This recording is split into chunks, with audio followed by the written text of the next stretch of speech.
정부가 코로나19 확산을 막기 위해 현재 적용되고 있는 사회적 거리 두기를 오는 16일까지 연장하기로 했습니다. 사적 모임 인원은 4명으로 유지되고 백화점이나 대형마트에 대한 방역 패스도 의무화됩니다. 천안의 한 농가가 항산화물질 중 하나인 폴리페놀 함량을 높인 열매와 표고버섯을 생산해 눈길을 끌고 있습니다. 국내 벤처기업들이 개발한 기술을 직접 볼 수 있는 실증존이 세종 어반 아트리움의 문을 열었습니다. 천안시가 2021년 한 해 동안 302개 기업 3조 4,698억 원의 투자를 유치했습니다. 세종시가 새해 총 10억 원의 사업비를 들여 소득작물과 식량작물, 도시농업 등 32가지 농업 분야 시범 사업을 추진합니다. 시청자 여러분 안녕하십니까? 이민년 새해 첫 BTV 뉴스 특보 시작하겠습니다. 먼저 첫 소식입니다. 정부가 코로나19 확산을 막기 위해 현재 적용되고 있는 사회적 거리 두기를 오는 16일까지 연장하기로 했습니다. 사적 모임 인원은 4명으로 유지되고 백화점이나 대형마트에 대한 방역 패스도 의무화됩니다. 보도에 김장섭 기자입니다. 12월 31일 0시 기준 전국 코로나19 신규 확진자 수는 4,875명. 12월 4주차부터 확진자 규모가 감소세로 전환됐지만 11월 초 대비 유행 규모도 2배에서 3배 수준인 것으로 나타났고 위중증 환자 수도 1,000명을 초과하며 역대 최고 수준을 기록했습니다. 이 같은 상황을 고려해 정부가 현재 적용되고 있는 사회적 거리 두기를 오는 16일까지 연장하기로 했습니다. 이에 따라 사적 모임 인원은 접종 여부에 관계없이 4명으로 제한됩니다.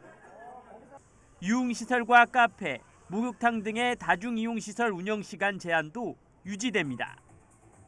다만 밤 10시까지만 운영이 가능했던 영화관과 공연장은 밤 9시까지 입장으로 조정됩니다. 또한 백화점과 대형마트에도 오는 10일부터 방역 패스가 적용되며 일주일간은 계도 기간이 운영됩니다. 청소년 방역 패스는 새학기가 시작되는 3월 1일부터 적용되며 한 달간 계도 기간을 갖습니다. 정부는 영업시간 제한 연장으로 인한 소상공인과 자영업자의 부담을 줄이기 위해 약 55만 명을 대상으로 500만 원을 우선 지급하고 추후 보상액이 확정되면 정산하겠다고 밝혔습니다. 또한 2주간 방역 상황에 따라 방역 조치 단계적 완화를 검토할 예정입니다. BTV 뉴스 김장섭입니다. 천안시가 2021년 한 해 동안 302개 기업 3조 4,698억 원의 투자를 유치해 9,038명의 고용 성과를 올렸다고 밝혔습니다. 이는 전년도 281개보다 21개 늘어난 것으로 투자 금액도 2조 이상 늘었습니다. 유치 업종은 반도체 부품 등 조립 금속기계가 86개로 가장 많았고 전기 전자통신 58개, 식품 33개 순이었습니다. 코로나19 예방접종센터로 운영돼 문을 닫았던 천안 실내 테니스장이 오는 4일 다시 문을 엽니다. 운영 시간은 평일 오전 6시부터 오후 10시까지며 이용요금은 평일 1회 2시간 기준 주간 2만 원, 야간 2만 5천 원입니다. 다만 코로나19 백신 접종 완료가 확인된 시민만 입장할 수 있습니다. 값싼 중국산에 밀려 국산 버섯 농가들이 어려움을 겪고 있는데요. 천안의 한 농가가 항산화물질 중 하나인 폴리페놀 함량을 높인 열매와 표고버섯을 생산해 눈길을 끌고 있습니다. 송용환 기자의 보도입니다. 20년 넘게 표고버섯만 재배해온 서필원 씨. 보다 질 좋은 표고를 생산하기 위해 다양한 방법을 연구해왔습니다. 이런 서 씨가 3년 전부터 관심을 가졌던 건 다름 아닌 열매마. 열매마 가루를 톱밥에 섞어 버섯균을 배양시키는 건데 수많은 시행착오 끝에 첫 수확에 나섰습니다. 그 양을 조절하면서 1년에 두 차례밖에 찍지 않기 때문에 성분 조사를 하기 위해서는 1년 이상의 시간이 걸리고 실패했을 경우 때문에 한 2, 3년 걸렸다라는 시간적인 면을 실제로 농업기술실용화재단의 성분 분석 결과 서 씨가 재배한 표고에선 일반 표고보다 항산화 물질인 폴리페놀이 20% 이상 더 높게 나왔습니다. 표고버섯과 열매마 재배 농가의 소득 증대에 크게 기여할 것으로 기대하고 있습니다. 앞으로도 천안시 농업기술센터에서는 표고버섯 연구개발에 지속적으로 지원하도록 하겠습니다. 서 씨는 가격이 저렴한 중국산 버섯 탓에 라면 업체를 비롯한 소비자들에게 국산 버섯이 외면받고 있다며 가격이 아닌 품질로 승부하겠다는 포부를 밝혔습니다. 국내산 표고버섯이 기능적으로 소비자들이 더 찾을 수 있는 그런 제품이 된다면 아마도 표고버섯 농가들의 큰 힘이 되지 않을까. 그래서 더 많은 분들이 농업에 종사할 수 있고. BTV 뉴스 송용환입니다. 세종시에서 중학교 진학을 희망하는 초등학생 중 96%가 일지망학교에 배정된 것으로 조사됐습니다. 세종교육청이 발표한 2022학년도 중학교 신입생 배정 결과를 보면 전체 4,831명 가운데 중학교 250명은 해당 중학교에 전원 배정됐고 학교군의 경우 희망자 4,581명 가운데 95.8%에 해당하는 4,391명이 일지망 희망학교에 배정됐습니다. 또 187명의 학생이 2, 3지망 학교에, 나머지 3명의 학생이 3지망 희망학교에까지 배정되지 못하고 근거리 순으로 배정됐습니다. 한편 배정 통지서를 받은 학생은 1월 11일부터 4일 동안 중학교 입학 등록을 마쳐야 합니다. 미래 스마트시티는 어떤 모습일까요? 다양한 기술을 가진 국내 벤처기업들이 스마트시티 선도도시인 세종에서 꿈을 키워가고 있는데요. 이들이 개발한 기술을 직접 선보일 수 있는 실증존이 세종 어반 아트리움에 자리했다고 합니다. 김우순 기자가 취재했습니다. 세종시 아람창교 등 두 곳에 설치돼 시범 운영 중인 도로 교통사고 예방 통합 서비스 시스템입니다. 도로 살얼음과 같은 노면 상태를 비롯해 짙은 안개 등을 자동으로 감지해 전광판이나 도로교통관제센터에 실시간으로 전송합니다. 일반 차량은 물론 미래 자율주행차 안전주행에 큰 도움이 되는 기술입니다. 투명 페트병을 현장에서 플레이크로 재활용하고 그 가치를 돈으로 환산해 적립해주는 장비입니다. 음료수 자판기 정도의 크기로 제작돼 아파트나 상가 밀집 지역 등에 설치되면 페트병 재활용률을 높여 탄소 배출을 줄이는 데 도움이 될 전망입니다. 기존에 있던 여러 유통 과정을 거치지 않고 바로 세척을 통해 저희가 사용할 수 있는 단섬유, 장섬유, 즉 리사이클을 통한 시스템을 미래 스마트시티에 적용될 법한 기술로 세종에 자리한 벤처기업들이 개발한 것들입니다. 이처럼 지역 벤처기업이 개발한 스마트 기술을 실증하고 선보일 수 있는 공간이 세종 창조경제혁신센터 주도로 세종 어반 아트리움 더 센트럴 3층에 자리했습니다. 관내 기업뿐만 아니라 그 스마트시티 서비스를 하고자 하는 다른 관내에 있는 기업들이 여기 이 공간에 와서 직접 고객을 만나고 자기 제품들을 실제로 테스트할 수 있는 이런 공간으로 저희가 발전을 시켜 나가겠습니다. 또 일반 시민들도 현장에서 직접 체험하면서 미래 스마트시티를 미리 만나볼 수 있을 전망입니다. 시민들 입장에서 보면은 우리 세종시를 스마트시티로 건설한다는데 어떤 기술들이 과연 있는지 궁금증을 해소할 수 있는 또 그런 장이 될 것입니다. 이곳이 미래 스마트시티를 선도할 벤처기업들의 꿈을 펼치고 그 기술을 적극 홍보할 수 있는 공간으로 거듭나길 기대합니다. BTV 뉴스 김우순입니다. 세종시가 2021년도에 자치분권 특별회계 86억 7,200만 원을 투입해 모두 46가지 마을 계획 사업을 추진한 것으로 나타났습니다. 이는 주민이 직접 참여하고 계획하는 것으로 마을 민주주의 실현과 시민주권 특별자치시 세종 완성에 한 걸음 더 다가선 한 해였다고 평가했습니다. 대표적인 사업으로는 연동면은 특산품인 수박 모형의 조형물을 조성했으며 도담동은 먹자골목 활성화 사업 등이 있습니다. 세종시는 2022년에도 13억여 원의 자치분권 특별회계를 편성해 82가지 마을계획 사업을 추진할 계획입니다. 세종시가 제 총 10억 원의 사업비를 들여 소득작물과 식량작물, 도시농업 등 32가지 농업 분야 시범 사업을 추진합니다. 신청 자격은 사업 실천 의지와 자부담 능력이 있는 농업인이나 단체로 농업기술센터에 1월 28일까지 신청서를 제출하면 됩니다. 최종 지원 대상자는 현지 조사 등을 거쳐 선발하게 되며 보다 자세한 사항은 농업기술센터 누리집을 통해 확인할 수 있습니다.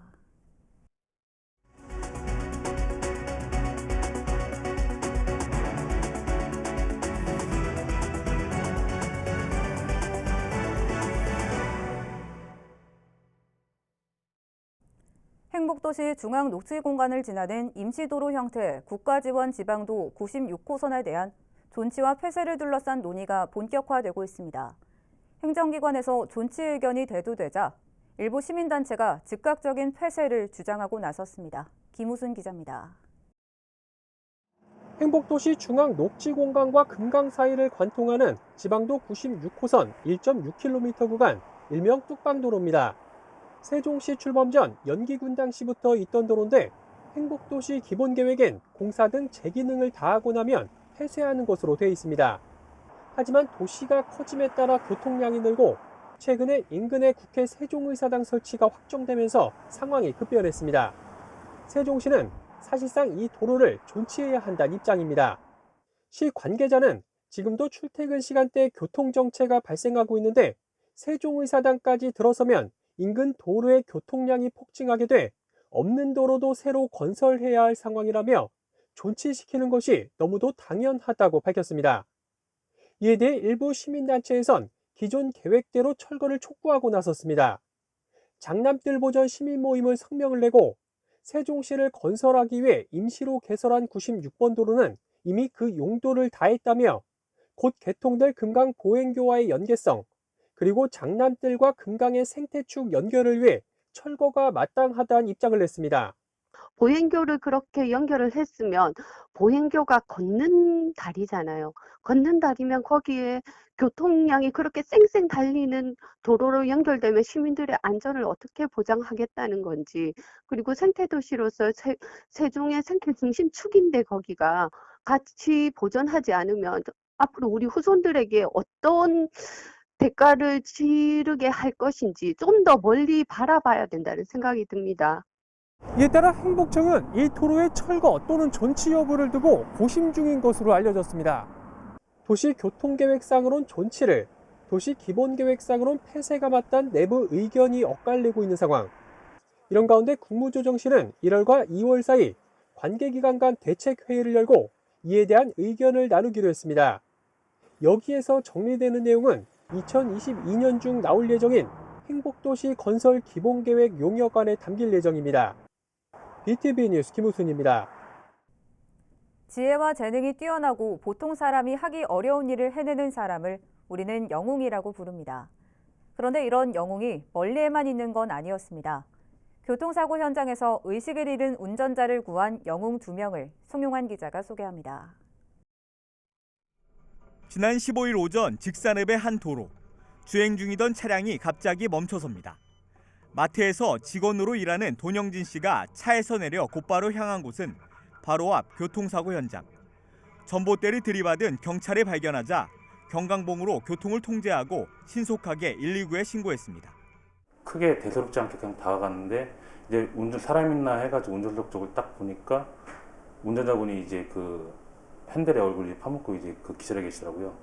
얼굴이 이제 이마 좀 크게 보이고 그래가지고 이거 상황이 좀 심각하다.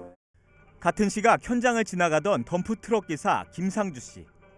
상황의 심각성을 인식한 김 씨는 차에 있던 망치로 차 문을 깨고 돈 씨와 함께 운전자를 구조했습니다. 큰 차니까 차에 자가 정비하려고 망치 같은 게 있어요. 그래서 얼른 내려서 뒷좌석에는 아무도 없더라고요. 진짜 유리 깨고 바로 문 열고. 천안 씨는 소중한 시민의 생명을 구한 이들에게 표창패를 수여하고 감사의 뜻을 표했습니다.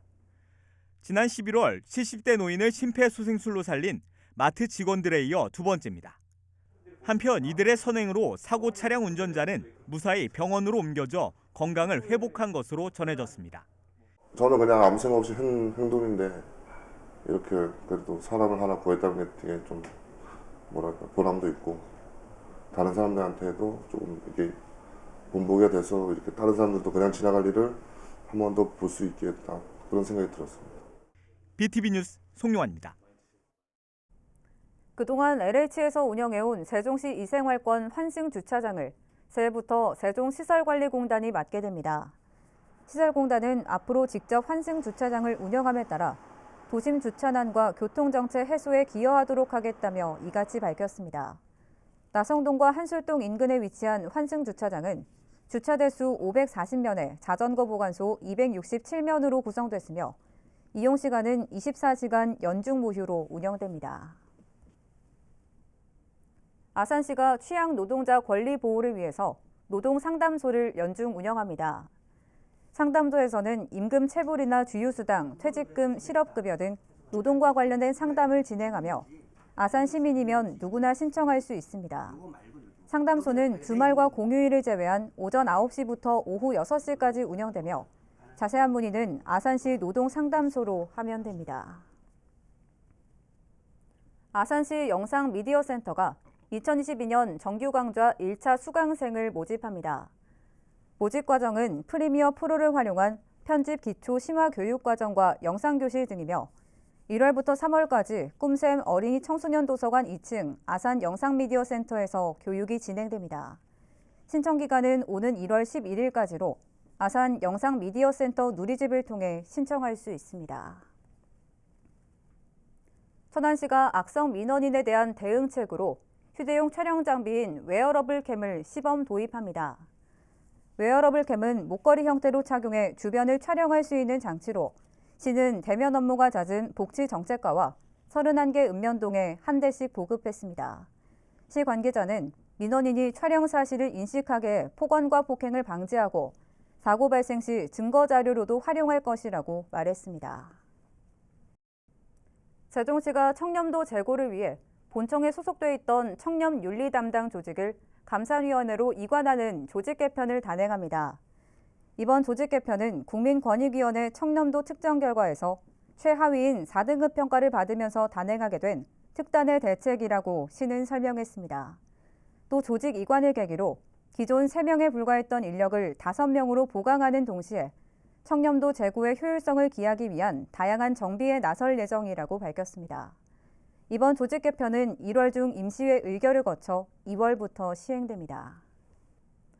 천안 흥탄영쌀이 팔도 농협쌀 대표 브랜드 평가에서 1위를 차지해 대상을 받았습니다. 이번 평가는 전국 농협 미국 처리장 139곳의 대표 브랜드 가운데 지난해 판매 금액이 10억 원 이상인 브랜드를 대상으로 진행됐습니다.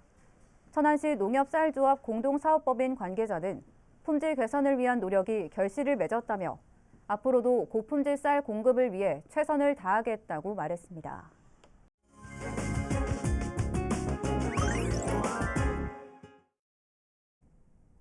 일상에서의 건강한 생활을 안내하는 알기 쉬운 건강상식 시간입니다. 몸이 무거운 증상이 특별한 이유 없이 6개월 이상 지속되면 만성 피로 증후군을 의심할 수 있는데요. 전문의들은 규칙적인 식사와 휴식을 권고하고 있습니다. 영상 함께 보시겠습니다. 요즘 잠을 자도 피곤하다고 하시는 분들이 많은데요. 그래서 오늘은 만성 피로 증후군에 대해 설명해 드리고자 합니다. 피로는 정신이나 몸이 지쳐 있는 상태로 일상에서 흔히 발생하는 증상 중 하나입니다. 피곤하다 라는 느낌뿐 아니라 이유 없이 여기저기 아프다, 집중이 잘 안 된다, 기분이 안 좋다 등 다양한 형태로 피로를 호소할 수 있습니다. 이러한 피로가 특별한 이유나 원인 질병 없이 6개월 이상 지속되는 경우 만성 피로 증후군이라고 말합니다. 경장사혈을 살아가는 현대인들이 많이 호소하는 만성 피로 증후군은 전체적으로 나른한 느낌, 두통, 어깨 및 목 결림, 전신 무력감, 식은땀, 추위를탐 등의 증상이 나타나기도 하며 집중력의 저하, 정서 불안, 의욕 저하 등과 같은 정신적 문제도 나타날 수 있습니다. 만성 피로 증후군의 원인에 대해서는 아직 확실하게 밝혀진 것은 없습니다. 감염, 스트레스, 면역 기능이나 중추신경계의 장애 등이 원인으로 추정되고 있으나 그 역시 확실하지는 않습니다. 만성 피로 증후군 이외에 만성 피로를 유발하는 원인으로는 우울증과 같은 정신질환, 약물의 부작용, 갑상선이나 간 기능의 저하, 감염, 신부전증, 수면장애 등이 있습니다. 만성 피로 증후군 환자분들은 쉬어도 회복이 되지 않는 피로가 6개월 이상 지속되면서 일상적인 생활을 하는데도 지장을 줄 수 있습니다. 만성 피로증후군 환자들은 피로감 외에도 다양한 증상들을 경험할 수 있습니다. 그중 일반적인 증상들은 다음과 같습니다. 첫 번째, 근육통, 부종 또는 발적 없는 관절의 통증, 새로운 유형 또는 중증의 두통, 목이나 겨드랑이의 림프절 부종 또는 압통, 빈번하거나 반복되는 인후통, 오한과 도한, 시각장애, 빛과 소리에 대한 과민, 오심, 음식 냄새, 화학물질 또는 약물에 대한 알레르기 또한 민감성 등의 다양한 증상들을 경험할 수 있습니다. 다음으로는 일상에서 관리하는 법을 설명해 드리겠습니다. 만성 피로증후군은 완치가 어렵고 재발이 쉽습니다. 그래서 일상 속에서 피로를 관리하여 만성 피로증후군을 예방하는 것이 무엇보다 중요하다고 할 수 있습니다. 과도한 노동이나 스트레스를 피하고 충분한 휴식을 취하며 규칙적인 시간에 식사와 취침을 취합니다. 또한 몸에 좋은 음식을 먹고 적당한 운동과 스트레칭을 하는 것이 피로를 관리하시는 데 도움이 될 수 있습니다. 가정에서 드실 수 있는 한방차로는 인삼과 구기자를 들 수 있습니다. 인삼은 많은 분들이 잘 아시다시피 한약에서 원기를 보호하는 약재로 사용되고 있습니다. 그래서 신체어약, 피로, 식욕부진 등의 한약 처방에 활용되고 있습니다. 두 번째는 구기자입니다. 구기자는 한약에서 머리와 눈을 맑게 해주며 허로 증상을 치료하는 데 활용되는 보익제 중 하나입니다. 구기자의 베타인 성분은 간에 지방이 축적되는 것을 억제하는 것으로 알려져 있습니다. 하지만 한 가지 약재만 지나치게 복용하는 것은 도리어 건강에 악영향을 줄 수 있습니다. 또한 체질이나 현재 증상에 맞지 않을 수 있으므로 가까운 한의원에 가셔서 진료받아 보실 것을 권해드립니다. 자도 피곤한 만성 피로증후군, 규칙적인 식습관과 운동으로 환절기 건강에 유의하시기 바랍니다. 이어서 우리 지역 구인 구직 정보를 알려드립니다.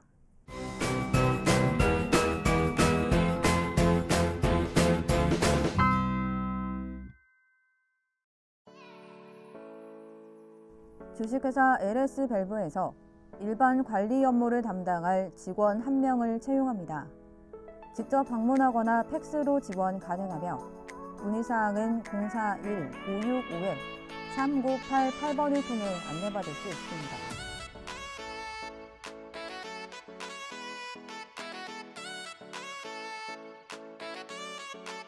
불당 오디세이 입주자 대표회의에서 아파트 격일제 관리 업무를 담당할 직원 1명을 채용합니다. 팩스 또는 이메일로 지원 가능하며 문의사항은 041-622-7935번을 통해 안내받을 수 있습니다.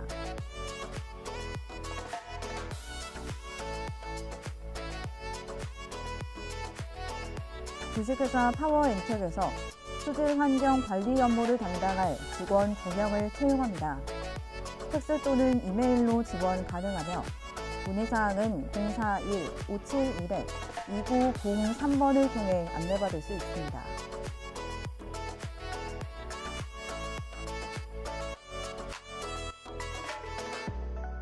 태경 케미칼에서 생산기계 조작 업무를 담당할 직원 2명을 채용합니다. 직접 방문하거나 이메일로 지원 가능하며 문의사항은 041-583-6934번을 통해 안내받을 수 있습니다.